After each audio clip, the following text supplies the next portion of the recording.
It doesn't matter if you want to retire in your 30s like Chris and I, or if you are okay with taking a more typical path to retirement. The truth is, everyone needs to know their retirement number so that you can make a plan and start working to achieve your financial goals. If you want to know how to calculate your retirement number and to better understand how retirement actually works, stick around because this video is for you. Hi, I'm Sam. Thanks very much for tuning into our channel where we are all about achieving wealth and financial freedom through a three-part strategy. Earn more, spend less, and invest the rest. First things first, there are two vitally important things that you need to understand about how retirement works.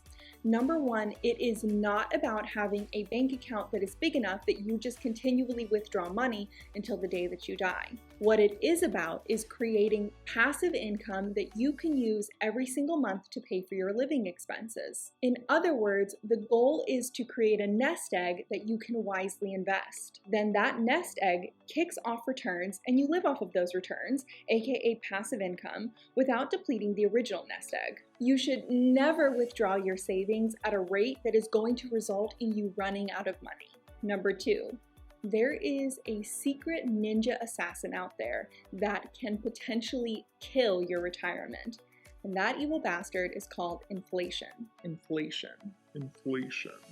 Remember, you want to cover your living expenses in retirement, and this really boils down to your buying power. It is highly likely that the buying power of the income you have today will be reduced during your retirement, and this is because it is likely that the cost of goods and services will rise. A big part of maintaining your lifestyle in retirement is making sure that your passive income can keep up with inflation. Okay, now that we're all on the same page with what we're trying to accomplish here, let's move on to the retirement number.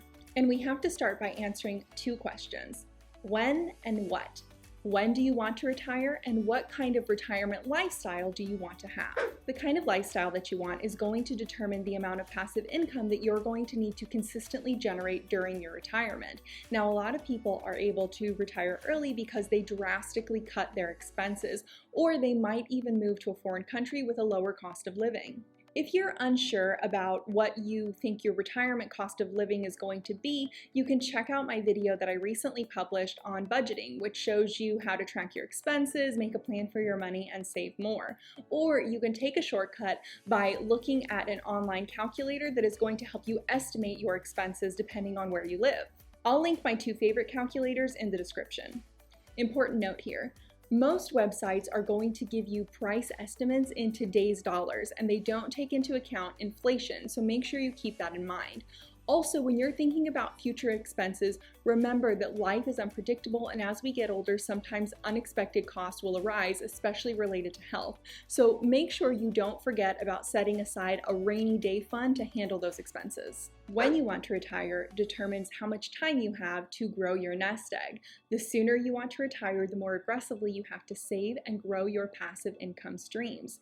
For example, Chris and I want to retire early, so we live super below our means, and we dedicate 85% of our earnings to growing our wealth. On the other hand, if you are good with working your 9 to 5 well into your 60s, you can take a more gradual approach to growing your nest egg.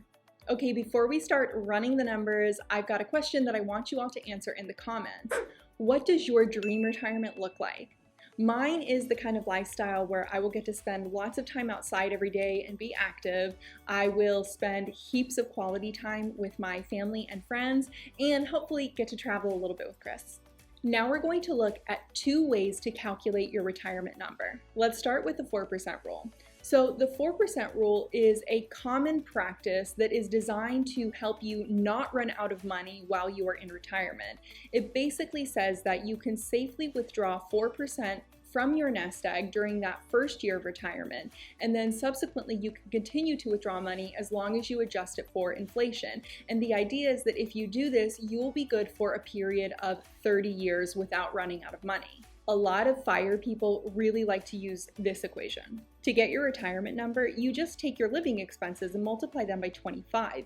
So for example, if your monthly living expenses are $4,000, that means your annual expenses are $48,000. To get your retirement number, you would just multiply 48,000 by 25 to get 1.2 million. So it's a super simplified method, and while I think it's a good place to start, sometimes it can be inaccurate because it doesn't fit every investor's situation, and it also makes some key assumptions that may not be applicable to you. For example, with this rule, it assumes that you are going to withdraw the same amount of money every year adjusted for inflation, and that's not always realistic. It also assumes a 30-year time horizon, and maybe that timeline doesn't work for you in your retirement plans. And it also assumes a specific composition of your investment portfolio, and maybe that doesn't match your investment strategy. So let's go ahead and take a look at another method where we will take our annual expenses and divide them by a safe withdrawal rate of 3%.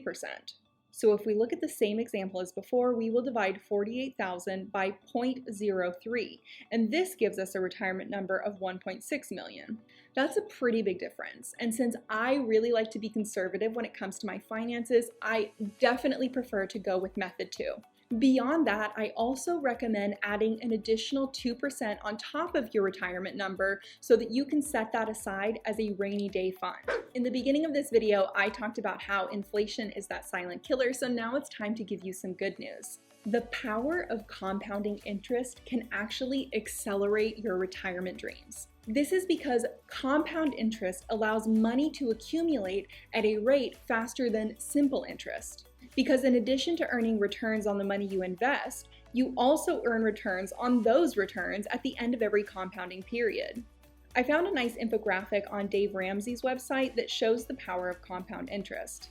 In this example, this guy Jack starts investing at age 21. He invests $2,400 every year, and he stops contributing at the age of 30. So his total amount contributed is $21,600. Blake, the other guy here in blue, starts investing at age 30. He invests the same amount of money, and he contributes money until he's 67. That's a total of 37 years. So his total amount contributed equals a little bit more than $91,000. At 67, Jack's investment has grown to over 2.5 million, and Blake's has grown to just under 1.5. 9 years made a difference of over $1 million. The key takeaway here, it is never too soon to start planning and saving for your retirement. Alright guys, that's it for me. Thank you so much for watching. I hope that you found this video useful. If you did, please let me know by hitting that like button, or better yet, subscribing to our channel. You can connect with us on our Facebook group or follow us on Twitter, and as always, we love to hear from you in the comments. Remember, earn more, spend less, and invest the rest, and I'll see you next time.